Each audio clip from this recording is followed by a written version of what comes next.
in. I just Tommy, want to tell you thinking guys of this really quick last before my week, husband comes in being 14-year-old loud. Cole Listen to Gray what and this his father, happens. This Colin mom, Gray, at both least, charged in she connection to tried. that deadly shooting. She tried They to were call both that arraigned as fucking well school. last Friday.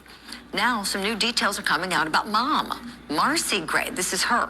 She called Appalachian High Listen to School this. 30 minutes prior to the shooting. Reports saying that she had seen a text, sent a text rather, where she mentioned speaking to a school counselor.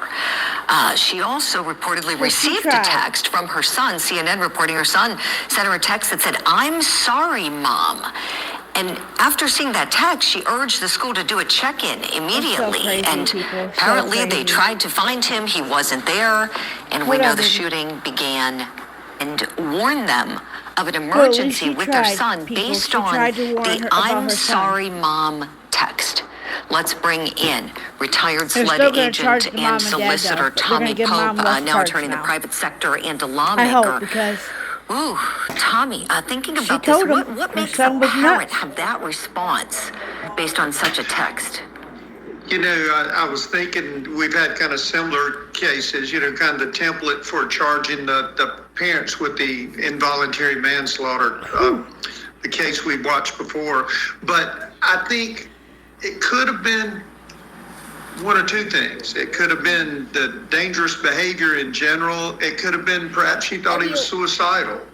I know, you know, you don't know, was there a family argument that morning? Was there things of that nature? You know, when she called, you know, to say check on him, you know, she may have been worried about him taking his own life. So there's a lot of pieces behind the scene that we don't know yet of how this played out. Clearly there was enough with this father that there's already been a charge there, but it may even be the fact that the mother makes his call, may be some mitigation if she is found to be more involved or, you know, reckless or whatever phraseology they want to use for, you know, that charge. So I think it's a positive for her that she called. I think it could be concern for her son's life, or it could be something much more egregious, like what actually happened. And that's a really fair point you made there, Tommy. If she does have any criminal culpability, the one thing, you're right, that could legally perhaps negate some of that would be that she did try to warn and did try to stop whatever she thought was going to happen.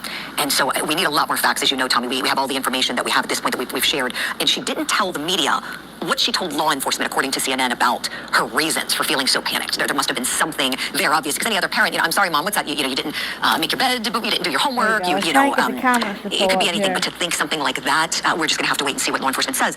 Tommy, speaking of, what do you think they're doing right now in terms of investigating her? You know, I think it's a credibility issue because, you know, who are they going to get their information from? You know, the dad's not going to have a tremendous amount of credibility. If he looks like he's putting something off on her, the son may or may not. So I think we're going to see, it's going to have to be some external actions, much like we saw in that previous case that we watched. And so I think from an investigative standpoint, you know, I hate to get back to our law school exams, I thought they were taking it know or should have known, you know, and there may be some, you know, that type language there, that type of concern. What should she have done? What is reasonable? How should she have acted in that regard? You know, law enforcement, as usual, have a lot on their plate, particularly as it goes to the dad, not so much to the shooter because that's self-evident, but, you know, to the dad, and then, you know, even more so to the mom if that's something they determine to pursue. Right, Tommy. I've got a clip I want to roll now. This is a clip of an interview with a parent and their son talking about the horrific event last Wednesday. I didn't believe it at first. I didn't register. I had to reread the message that was sent to me, and I rushed as fast as I could to get over here. Parked up the street and ran all the way here until I finally heard from Jaden, and I knew he was okay, fortunately. But seeing the faces of other parents and students in panic, it's gut-wrenching. It's awful. We've been talking about that all day, how this new quote-unquote normal will be. I don't know, walking into those doors, whenever that will be, and sitting in the class that you were in when all this went down, it's going to be hard. It's just going to be hard. And how we go from here, I don't know. It was pretty scary. I know I was 2 classes away from where it happened. It was in the same hallway as me because the girl in my class had gone to the restroom. She had come back. She had opened the door. I was about to get up to go to the restroom. Right before I went is when it happened. It was like 10 shots, about a 3-second or 4-second pause, and then like 7 more. So I was very close. So you heard it? Like you heard everything? In my chest. Like I said, like it echoes through the hallways. Like the sound like hits. Yeah. You can't just hear it, you feel it too. Right. Wow. You say you feel it too. Ooh, Tommy, as I'm listening to that interview, I kept thinking, this family's going to feel it every day for the rest of their lives, probably, aren't they?